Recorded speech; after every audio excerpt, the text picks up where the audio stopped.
Hello viewer, আসসালামু আলাইকুম। আজকে আমরা আলোচনা করব মোজেজা নিয়ে। মোজেজা মোজেজা আরবি শব্দ। এটির বাংলা অর্থ হচ্ছে পরাভূতকারী।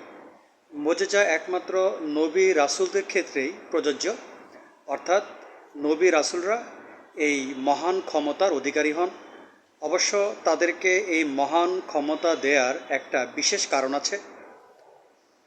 তাদেরকে বিশিষ্ট একটা জাতির কাছে পাঠানো হয় যখন ওই জাতি নবী বা রাসূলকে অস্বীকার করে, নবী বা রাসূলকে মানতে চায় না, বিশ্বাস করতে চায় না।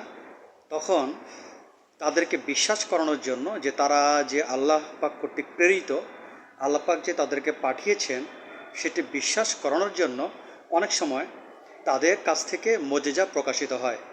এই মোজেজাটা মূলত প্রকাশিত হয় যেন ওই নবী রাসূলদের প্রতি ওই সম্প্রদায়ের বিশ্বাস সৃষ্টি হয়, যার জন্য মজিজাটা প্রকাশিত হয়।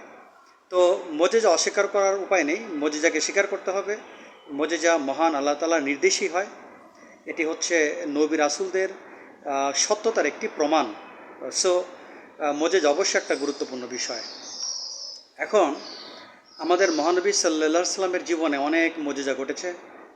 আল্লামা সুলাইমান নদভী রাহমাতুল্লাহি আলাইহি বলেন, হাদিস শরীফে মহানবী সাল্লাল্লাহু আলাইহি সাল্লামের 155টি মজিজা পাওয়া যায় এবং পবিত্র কোরআন শরীফে 45টি মজিজা পাওয়া যায়। বিশিষ্ট ইসলামী চিন্তাবিদ আব্দুস সালামের মতে মহানবী সাল্লাল্লাহু আলাইহি সাল্লামের মজিজার সংখ্যা অন্যান্য নবী ও রাসূলদের মজিজার সংখ্যাকে অতিক্রম করেছে।